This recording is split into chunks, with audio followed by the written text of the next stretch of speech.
Hello, Captain Ashish from TV9.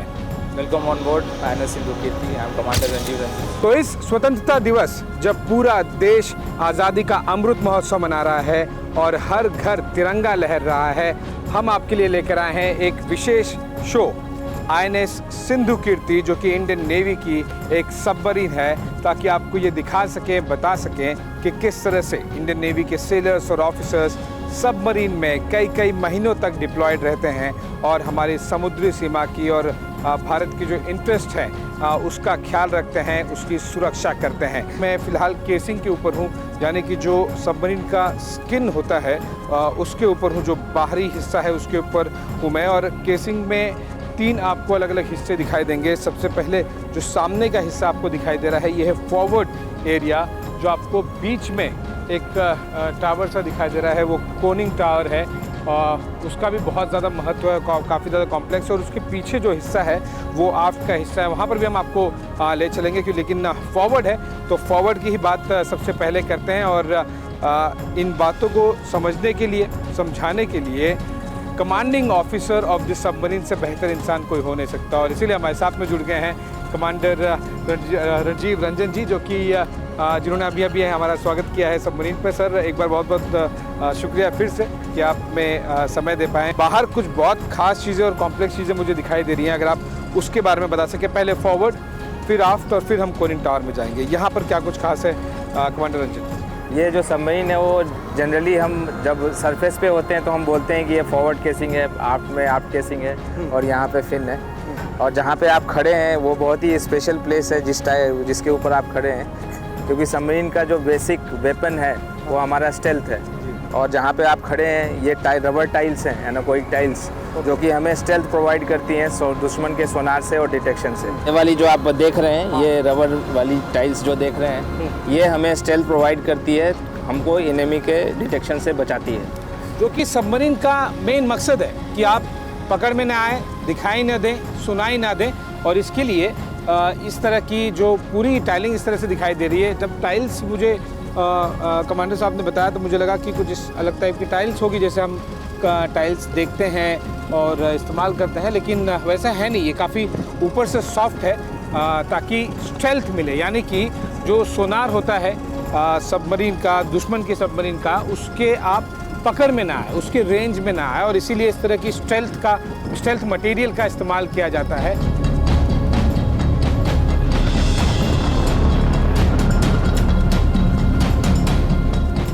ये forward escape hatch है।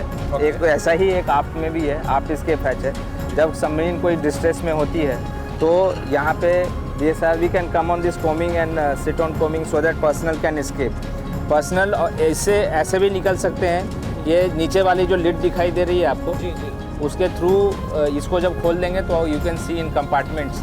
ये इसके थ्रू आपको हमारा जो पहला कंपार्टमेंट है वो दिखाई देगा आपको। तो इसके थ्रू पर्सनल जो है, हमारे जितने भी सेलर्स हैं, ऑफिसर्स हैं, they can change into their escape suit and they can come out of this.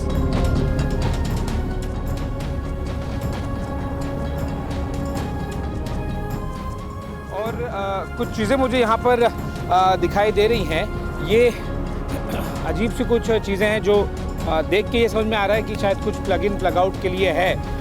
Sir, इसका क्या इस्तेमाल है? और ये काफ़ी ज़्यादा, लगभग आधी दर्जन हमें यहाँ पर दिखाई दे रही है। इसका इस्तेमाल हमारे ऑन बोर्ड जो जितनी भी तरह की सप्लाईज़ हैं, AC सप्लाई, DC सप्लाई, तो जब हम हार्बर में आते हैं तो हम चाहते हैं कि हमारी एनर्जी ऑन बोर्ड की कंजर्व हो, हमारी मशीनरी कंजर्व हो, और हम बाहर से यही सप्लाईज़ को लेते हैं। AC DC मतलब आप बोल रहे हैं इलेक्ट्रिक के लिए? इलेक्ट्रिक के लिए AC DC जो सप्लाई है। सो ये इलेक्ट्रिक सप्लाई के लिए है और काफ़ी ये हैवी है। इससे समझ में आता है कि बहुत ज़्यादा इलेक्ट्रिक सप्लाई की ज़रूरत पड़ती है। और ऐसे लगभग आधे दर्जन हमें दिखाई दे रहे हैं।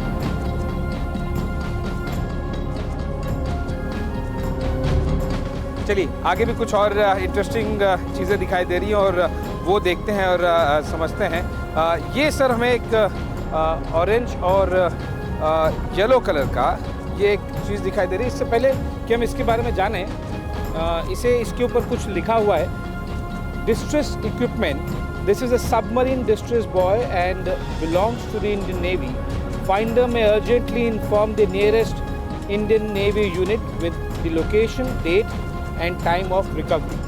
सर ये तो देखकर ही समझ में आ रहा है और जो लिखा है वो पढ़कर ही समझ में आ रहा है कि ये इसका जब इस्तेमाल होगा उस समय ऑल इज़ नॉट वेल। आपने एकदम सही बोला। ये नाम से पढ़ के समझ में आ रहा है कि ये इक्विपमेंट जो है वो डिस्ट्रेस में ही यूज़ होगा।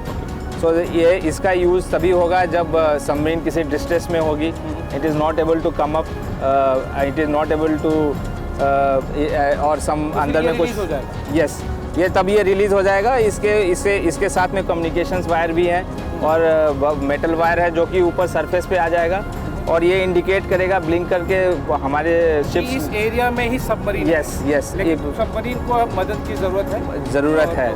तो ऐसी कोई सिचुएशन है नहीं कि हमें यहाँ से जाना या आना पड़े, तो हम सीधे चलते हैं आपको जो सबसे प्रेफर्ड और इजी तरीका है, क्योंकि हम ट्रेंड है नहीं डिफ़िकल्ट तरीके से सबमरीन में अंदर आने और जाने के लिए।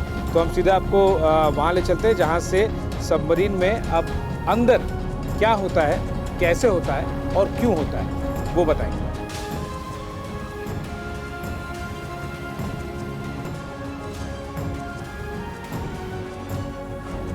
तो अब तक हमने आपको दिखाया सबमरीन INS सिंधु कीर्ति का फॉरवर्ड पार्ट यानी कि सामने का हिस्सा, आफ्ट पार्ट यानी कि उसका जो पीछे का हिस्सा है वो, और अब हम आपको दिखाएंगे सबसे महत्वपूर्ण कोनिंग टावर। और इसे दिखाने के लिए मेरे कैमरामैन आपको पैन करके दिखाएंगे कि कम से कम अपने आप में 15 से 20 फीट का ये स्ट्रक्चर है और इसके दिखाने के लिए हमें इसके अंदर जाना होगा।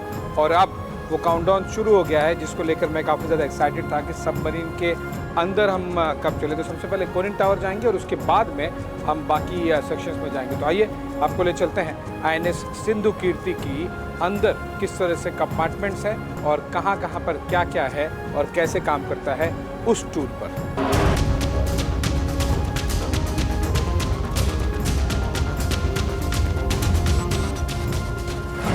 अब हम आ गए हैं कोनिंग टावर में, या कि इसे एक वॉच टावर के तौर पे भी आप कह सकते हैं। बेसिकली यहाँ से नेविगेशन, कम्युनिकेशन, काफ़ी कुछ यहाँ से कंट्रोल होता है। और यहाँ पर आपको जो चीज़ें दिखाई देंगी ये पेरिस्कोप है, लेकिन उस पर हम थोड़ी देर में आएंगे। यहाँ पर नेविगेटिंग ऑफिसर हैं और ठीक उनके पीछे आपको सिग्नल कम्युनिकेशन ऑफिसर दिखाई देंगे।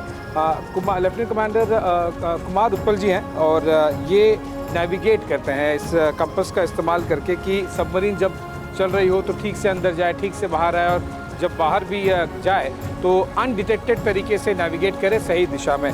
कुमार, आप एक्सप्लेन कर पाएंगे इसका इस्तेमाल कैसे होता है और क्यों होता है? बेसिकली हम जब भी इसका यूज़ करते हैं डायरेक्शन देखने के लिए, north, south, east, west direction में बेसिकली डिग्रीज 360 डिग्रीज़ में अगर हम डिवाइड कर दें तो हमें हर एक डायरेक्शन में इससे देख के और उस पर्टिकुलर कोर्स पे जा सकते हैं। ये सबसे फैसिनेटिंग पार्ट होता है क्योंकि जब सबमरीन पानी के अंदर होती है तब पेरिस्कोप ही आपके लिए बाहर की दुनिया के लिए आँख का काम करता है। और ये देखिए, ये पेरिस्कोप बाहर आना शुरू हो गया है।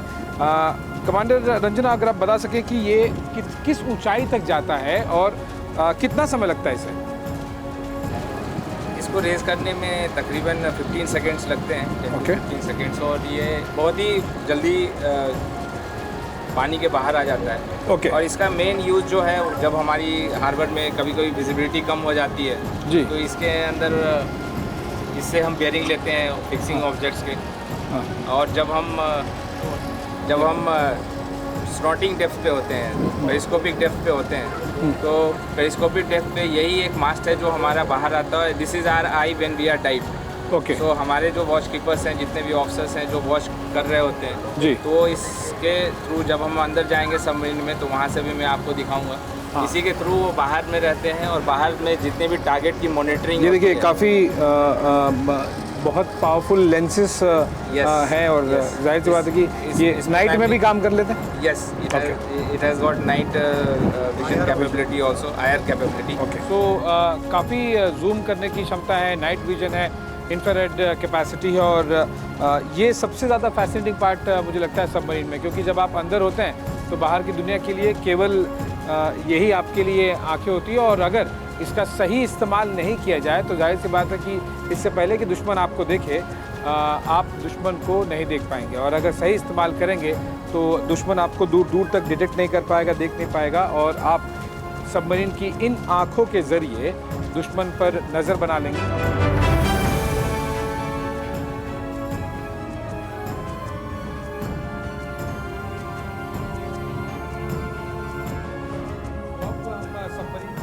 अंदर जा रहे हैं और सबसे मुश्किल पार्ट जो होता है वो है सबमरीन के अंदर जाना। ये देखिए 90 डिग्री पर सीधे खड़ी हुई सीढ़ी, 20 फीट अंदर तक सीधे जाना। तो मुझे ऑब्वियसली ब्रीफ किया गया है और उसी का सहारा लेकर अब मैं चलता हूँ।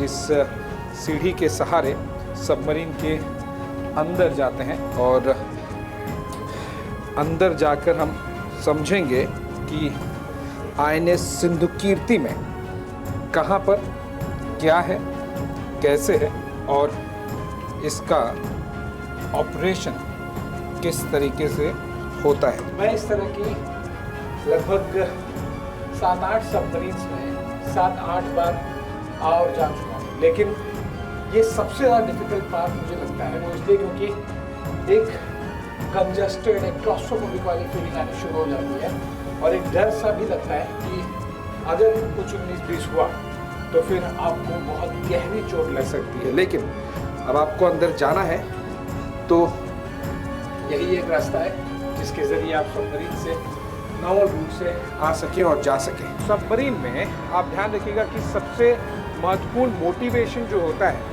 वो देश प्रेम, देश रक्षा के अलावा होता है खाना क्या मिल रहा है। और अगर महीनों महीनों तक हमारी सबमरीन बाहर रहती हैं तो आपको अगर मोनोटोनस खाना वही रोज़ खाना मिले तो आप जाहिर सी बात है कि सकरे स्पेस में वही सेम सेट ऑफ लोग आपको दिखाई दे रहे हैं, वही सेम काम आप कर रहे हैं, तो आपके अंदर बोर्डम आ सकती है और मोटिवेशन कम हो सकता है। और इसीलिए खाना एक लाइफलाइन के तौर पर मैं देखता हूँ सबमरीन में, और इसीलिए अभी हम खाना खाने आए हैं और देखते हैं कि आज क्या क्या बना है। तो आइए चलते हैं अंदर, देखते हैं कि यहाँ पर क्या कुछ बन रहा है और कैसे बनता है। माँ साहब हमें बताएंगे। माँ साहब ये बताइए कि इतनी कम जगह में खाना बनाना, खाना खाना, खाना परोसना, ये किन किन चीज़ों का ध्यान रखा जाता है? और खाना बनाने के लिए जैसे मैं देख रहा हूँ पकौड़े बन रहे हैं आज, बहुत ही अच्छी स्मेल आ रही है, तो किन किन चीज़ों का ख्याल रखा जाता है? सबसे पहले तो जगह बहुत कम है ये, ठीक है। इस जगह कम होने के कारण में हमें काफ़ी दिक्कतें आती हैं, ठीक है। एक तो सेफ्टी का ध्यान रखना पड़ता है हमें, क्योंकि जलने का बहुत ज़्यादा हो रहता है। दूसरा रोलिंग पिचिंग होती है सबमरीन में, उस टाइम भी पानी भी इससे जो बॉयल करते हैं हम राइस बनाने जो भी काटने के लिए वो जी, तो वो क्या है कि वो गिरने के चांस रहते हैं, तो उसका काफ़ी सेफ्टी रहा। दूसरा उसके लिए गिरने से यहाँ पे फायर भी हो सकता है, क्योंकि ये इलेक्ट्रिक हमारी रेंज है वो इलेक्ट्रिकल है, तो उससे क्या है फायर होने के ज़्यादा चांस है। तो ये हमें सेफ्टी का बहुत ज़्यादा ध्यान रखना है, तो उसको हम थोड़ा कम मात्रा में डाल के और उसको यूज़ करते हैं।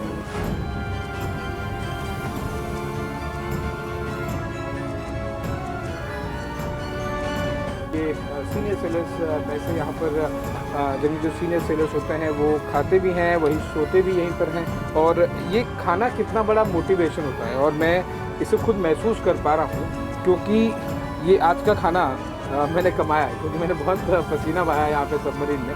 हमारे साथ में है एक्सो, जो कि INS सिंधुकीर्ति के एक्सो हैं, कमांडर अमरिंदर सिंह जी।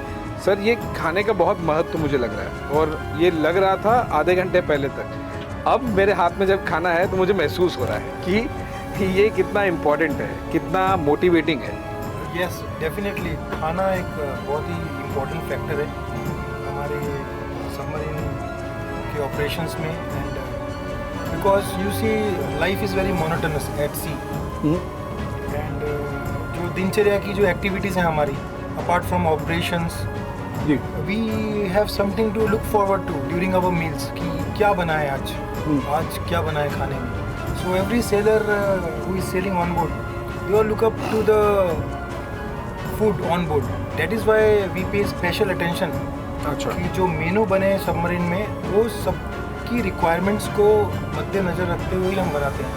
INS सिंधुकीर्ति भारतीय नौसेना की सबसे बेहतरीन सबमरीन्स में से एक और जिसके कंट्रोल रूम में अब हम हैं और यहीं से जो कमांड पोस्ट है वो सब कुछ कंट्रोल किया जाता है। आपको स्पेसिफिक आपको दिखाई देगा किसकी क्या ड्यूटी है, कौन क्या सेक्शन संभाल रहा है। मेरे दाईं तरफ आपको दिखाई देगा कमांडर रणजीव रंजन जी हैं जो कि कमांडिंग ऑफिसर हैं INS सिंधुकीर्ति के और वो स्पेसिफिक पोस्ट पर हैं और जो वेपन फायर कंट्रोल सिस्टम है उसे वो बहुत नज़दीकी से मॉनिटर कर रहे हैं। उसके बाईं तरफ आपको EWC दिखाई देगा।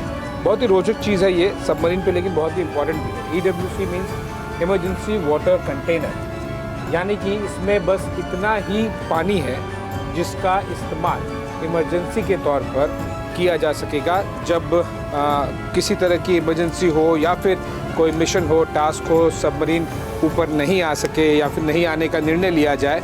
ऐसे में बहुत ही लिमिटेड तरीके से सबमरीन पे प्रेजेंट हर एक व्यक्ति को लिमिटेड रिक्वायर्ड क्वांटिटी के हिसाब से पानी अलॉट किया जाएगा। आपको दाईं तरफ दिखाई दिया जो फायर कंट्रोल सिस्टम है जो कि वेपन को फायर करने में कंट्रोल होता है, ये सारे डिस्प्ले हैं। उसके अगर आप दाईं तरफ आएँ, ये देखिए ये सोनार डिस्प्ले के लिए है और ये बहुत ही महत्वपूर्ण है क्योंकि ये आप मानिए कि समंदर के अंदर का रडार है और ये नेविगेशन के लिए इसका इस्तेमाल होता है। चार्ट देखकर ही इतना ये समझ में आता है कि बहुत ही कॉम्प्लेक्स चीज़ है और नेविगेशन के लिए इसका इस्तेमाल होता है। ये जो पोस्ट है ये बेसिकली डेप्थ और नेविगेशन और डाइव करने के लिए जब सबमरीन अंदर जाएगी और इसे किस डेप्थ तक जाना है और इसका नेविगेशन किस तरह से कंट्रोल होगा उसका यहाँ पर से कंट्रोल किया जाता है। और ये एक पोस्ट है जहाँ पर आपको INS सिंधुकीर्ति के 100 दिखाई देंगे कमांडर सिंह और एक बहुत ही रोचक भी और रशियन दोनों चीज़ मुझे दिखाई दी। वो नाम है खास्तान और कास्तान का मतलब है कि कम्युनिकेशन पिट आप जिसे कह सकते हैं, जहाँ से आप सारे कम्युनिकेशन इंस्ट्रक्शंस ऑर्डर्स जो कोऑर्डिनेशन के लिए लगते हैं वो दिए जाते हैं। तो चलिए अब सबमरीन डाइव करने वाली है और किस तरह से ये डाइविंग होती है, पानी के अंदर सबमरीन कैसे जाती है, कितनी जाती है, वो आपको दिखाते हैं। Diving stations, diving stations, diving now, diving now, diving to 50 metre inspect compartment. तो अब जब सबमरीन डाइव कर चुकी है स्पेसिफिक डेप्थ पर, सबसे महत्वपूर्ण होता है जब सबमरीन को टॉर्पीडो फायर करना पड़े और वही सबमरीन का असला बारूद होता है। लेकिन टॉर्पीडो फायर करना इतना आसान नहीं होता है, वो इसलिए क्योंकि उसके लिए आपको बहुत ज़्यादा क्षमता और सटीकता दोनों की ज़रूरत होती है और इसीलिए अब यहाँ पर टॉर्पीडो फायर करने की ड्रिल करने जा रहे हैं और कमांडिंग ऑफिसर कमांडर रंजन अपनी पोजीशन पर है, वो एग्जैक्टली मेरे दाईं तरफ और वो पूरी प्रिपरेशन कर रहे हैं टॉर्पीडो फायर करने से पहले। उनके साथ में जो बाकी लोग हैं मेरे बाईं तरफ आपको दिखाई देंगे 100 अमरिंदर सिंह जी, उन्होंने भी अपनी पोजीशन ले ली है और बाकी सारे सिस्टम पर टॉर्पीडो फायर करने से पहले और दौरान जो चीज़ें की ज़रूरत होती है उन सब का ध्यान रखा जा रहा है। सबसे महत्वपूर्ण होता है वो है जो चार्ट प्लॉट किया जा रहा है और नेविगेशन और कंट्रोल के लिए आप ये देखिए ये रिलेटिव चार्ट यहाँ पर प्रिपेयर किया जा रहा है। अब मैं अपनी दाईं तरफ जाता हूँ, लेकिन इकलौता वो चार्ट नहीं है, यहाँ पर आपको और भी 2 इनपुट्स दिखाई देंगे। वो रिलेटिव प्लॉट है और ये है सोनार रूम, साउंड रूम, और इससे भी इनपुट लगातार लिया जा रहा है। और यहाँ पर आपको दिखाई देगा चार्ट हाउस जो कि बहुत ही महत्व रखता है, जो ट्रू प्लॉट होता है वो किया जा रहा है। और अब कुछ ही सेकंड्स में जो टॉर्पीडो है उसे फायर करने की जो ड्रिल होती है, ये देखिए ये ट्रू प्लॉट यहाँ पर फायर किया जा रहा है, प्रिपेयर किया जा रहा है। और इसी पर जैसे कि ये आपको दिखा दे रहा है अटैक डेटा शीट है, ये INS सिंधुकीर्ति की, और वहाँ पर जो प्रिपेयर किया जा रहा है, जैसे मैंने बताया आपको कि एक पूरी लार्जर पिक्चर तैयार करनी ज़रूरी होती है, क्योंकि टॉर्पीडो फायर करने का मतलब होता है कि न केवल आप दुश्मन पर अटैक कर रहे हैं बल्कि अपनी सबमरीन की जो पोजीशन है वो भी आप दे रहे हैं, वो आप गिव अवे कर रहे हैं। HC Alpha minute 03